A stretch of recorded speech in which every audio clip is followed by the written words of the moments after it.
दोस्तों, आज की कहानी है भाभी जी आपको मेरी माँ की चीजें फालतू क्यों लगती हैं। दोस्तों, कहानी शुरू करने से पहले अगर आपने चैनल को सब्सक्राइब नहीं किया हो तो कर लीजिए ताकि आपके पास पहुँचे हर नया वीडियो। मम्मी जी, आपकी पुरानी आदत गई नहीं है घर में फालतू की पुरानी चीजों को जमा करने की। पहले की बात अलग थी। अब इस नए घर में भी इस रेडियो को रखा। जब भी ये बजता मेरे कान में दर्द होने लगता, फिर भी आप इसे हटाती नहीं है। अब तो आपके फोन में सब कुछ रहता है, फिर भी आप इस रेडियो को फेंकना क्यों नहीं चाहती हैं। प्रतिभा अपनी सास मीना जी को कहती है। मीना जी बोली, बहू इस रेडियो को मत फेंकना, इससे मेरी कई पुरानी यादें जुड़ी हुई हैं। जब मैंने घर संसार बताया था तो तुम्हारे ससुर जी ने कितने महीनों तक पान नहीं खाए और पैसे बचाकर मेरे लिए ये रेडियो लेकर आए थे। जब मैं अकेली होती थी तो इसी रेडियो पर विविध भारती सुनती थी और अपना समय बिताती थी। प्रतिभा मुंह बनाकर बोली, लोग कहते घर में पुराने कबाड़ को रखना नहीं चाहिए। हमारे घर में इतना बड़ी टीवी लग गया और आपके पिछले जन्मदिन पर रवि पति आपके लिए कारवा खरीद कर लाए थे, फिर भी इस रेडियो को फेंकना नहीं चाहती। जब भी ये बजता है लगता है कोई रो रहा है। घर की एक्टिव पीस के साथ ये पुराना रेडियो कितना भद्दा लगता है। तभी रवि आए और बोले, इतना बड़ा घर है, सामान की कोई कमी नहीं, फिर भी तुम क्यों इस रेडियो के पीछे खड़ी पड़ी रहती हो। जब माँ कह रही है कि इस रेडियो से उसका पूरा ना लगाव जुड़ा तो रहने दो, एक कोने में पड़ा रहता, तुम्हें तो क्या दिक्कत होती है। प्रतिभा बोली, आप समझते क्यों नहीं, ये कारवा सुनती है और जब कभी ये रेडियो चलाती है तो आप उसकी आवाज सुनकर दर्द होने लगता। जब इस पुराने खटारे रेडियो को रखना था तो क्या जरूरत था कारवा में इतने पैसे लगाने की, मेरी तो कोई सुनता ही नहीं है।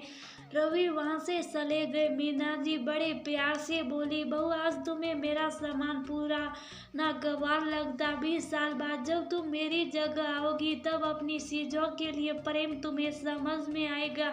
इस रेडियो की तरह क्या मेरे लिए इस घर में कोई जगह है कि नहीं, ये भी मुझे आज बता दो।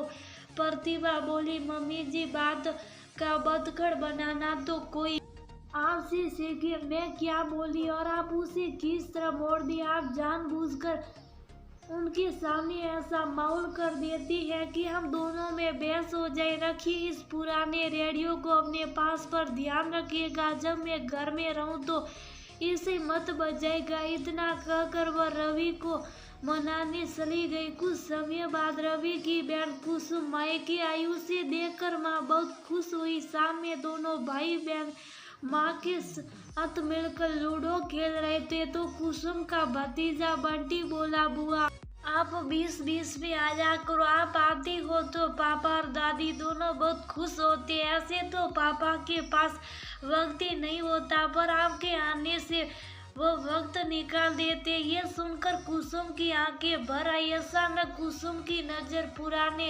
रेडियो पर पड़ी। वह बोली, माँ अब ये रेडियो अभी तक रखी है क्या, ये बजता है। आपको याद है जब भी आप रसोई में होती थी पापा इस पर विविध भारती लगाते थे और गीत साथ में गुनगुनाते थे। जैसे ही कुसुम उसे ऑन करने लगी, मीना जी बोली, उसे मत बजाओ, बहू को उसकी आवाज पसंद नहीं है। कुसुम ने रेडियो ऑन की, आवाज थोड़ी भारी निकली तो रवि बोले, 1 मिनट रुको। फिर उसने उसे साफ किया, तेल डाला और रेडियो अपनी मधुर आवाज में बजने लगी। पुराने गीतों को सुनकर सबकी यादें ताजा हो गई। तभी उधर से प्रतिभा आई और बोली, किसने बजाया ये बेसुरा रेडियो, आज तो इसे घर से बाहर फेंक दूंगी। कुसुम हर्षित से बोली, भाभी आपको रेडियो की आवाज से परेशानी है या हम सब एक जगह इकट्ठा होकर शोर कर रहे उससे परेशानी। आजकल के नए गीत इतने शोर शराबे वाले होते, उससे तो आपको सर दर्द नहीं होता, फिर पुराने गीतों से और इस रेडियो की आवाज से आपको सर दर्द कैसे हो सकता? प्रतिभा बोली, कुसुम जी आपने बजाया, मैं सोची बंटी बजाकर मुझे परेशान कर रहा है। इस रेडियो की आवाज बहुत खराब निकलती है, पर अभी तो मजदूर बज रही। रवि मुस्कुराकर बोला, इंसान की तरह चीजों की देखभाल करने से वह ऐसे ही सुरीली रहती हैं।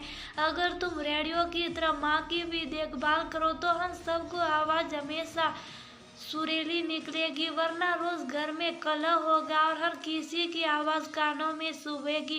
कुसुम बोली, भाभी मैं आपकी परेशानी समझ सकती, पर एक बात कहूँ, जब आप बहुत थकी हो या परेशान हो तो पुराने गानों को सुनकर देखेगा, उनकी सारी थकान मिट जाएगी।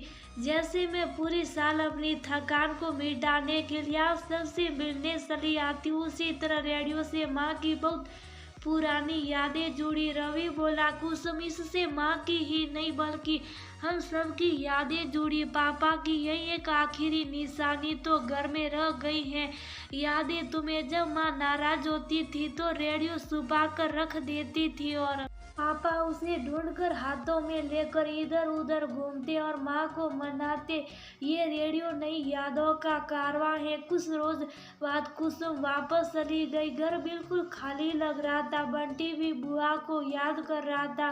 प्रतिभा बोली, बंटी तुम नाना नानी के घर नहीं जाना चाहते और जब भी वह यहाँ आते तुम उनके साथ नहीं खेलते। बुआ तुम्हें ऐसा क्या सटा कर जाती है जो तुम बुआ और दादी के ही गुण गाते हो? वह बोला, मम्मा नाना नानी के घर जब भी जाओ वह कैसे कहते, इसे मत छुओ, उसे मत लो, यहाँ मत बैठो, ऐसा मत करो। और जब वो यहाँ आते तब अपने कमरे में बस फोन लेकर बैठे रहते। दादी को देखो, वो मुझे पुरानी कहानी पुराने गाने सुनाती और बुआ मेरे साथ खेलती है, पर नाना नानी तो मुझे हर समय डांटती रहती। रवि बंटी को बाहर भेजकर प्रतिभा से बोला, एक बात बोलूं, बुरा मत मानना, तुम्हारे घर में तुम अकेली थी। संयुक्त परिवार में सासा सासी नाना नानी सभी रिश्ते होते, वहाँ कभी भी दोस्त यार की कमी नहीं होती। लोग पुरानी चीजों से मनोरंजन कर लेते,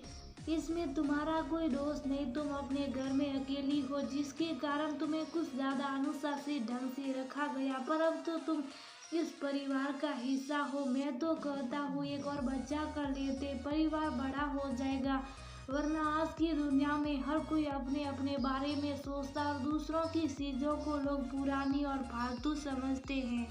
कुछ रोज बाद प्रतिभा की उसकी माँ से बात हुई। वहाँ की कुछ परेशानी उन्होंने साझा की थी। उस दिन प्रतिभा बहुत परेशान थी, किसी काम में मन नहीं लग रहा था। मीना जी की अनुभवी आके समझ गई थी।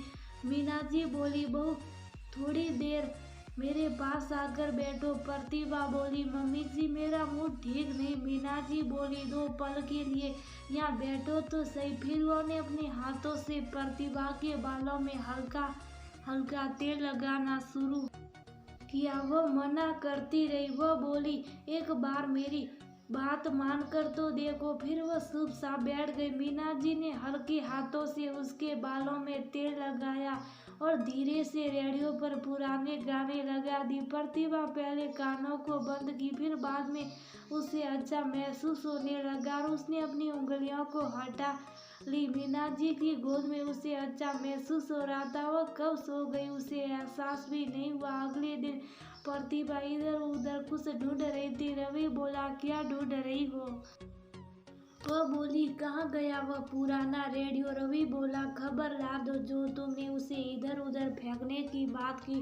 प्रतिभा बोली, कौन फेंक रहा? मैं तो उस पर गाने सुनना चाहती थी। कल मुझे एहसास हुआ कि पुरानी यादें और पुराने गीत किसी आयुर्वेदिक दवाई से कहानी। बंटी हंसकर बोला, मम्मा उस पर तो आज के गाने बजते नहीं, मैं तो बोर हो जाता हूँ। प्रतिभा बोली, बंटी जब तुम बड़े हो जाओगे तो मम्मा भी तुम्हें कहानी नहीं सुना पाएगी, तो क्या तुम मुझसे भी बोर हो जाओगी और मुझे प्यार नहीं करोगे? बेटा मैं तुम्हारे दादाजी दादी और पापा की पुरानी यादों को संभाल कर रखूंगी, ताकि जब तुम बड़े हो जाएंगे और उसे देखोगे तो तुम्हें सबकी याद आएगी। ये बातें सुनकर रवि के चेहरे पर मुस्कुराहट आ गई। प्रतिभा सास के कमरे में गई और रेडियो के लिए पूछी तो उनके चेहरे पर चिंता की लकीरें आ गई। वह बोली, बहू इस रेडियो को मत फेंको, मैं अभी इसे नहीं बजाऊंगी। वो मुस्कुराकर बोली, मम्मी जी अब इस रेडियो की जगह इस कमरे में नहीं बल्कि ड्राइंग रूम में कैसो केस में है। इतनी पुरानी सी जब मिलती कहाँ इसकी आवाज, बस आप नहीं हम सब भी सुनेंगे। बहू की बातें सुनकर मीना जी के चेहरे पर संतोष के भाव आए। दिन भर नए गीतों का शोर होता। शाम की चाय के बाद रेडियो पर वही पुराने गीतों की माला बजती थी और मीना जी अपने पुरानी यादों में खो जाती थी।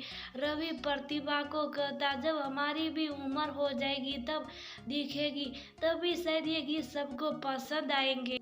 दोस्तों, कई लोगों को हीरे जवाहरात के शौक होते, पर कुछ लोगों को पुराने संगीत और पुरानी चीजों को संभाल कर रखना पसंद होता। जब घर में हम नई चीजों के लिए जगह बनाते तो क्या घर का एक कोना पुरानी यादों के लिए नहीं रख सकते? उससे भी तो हमारे अपनों की यादें जुड़ी होती हैं।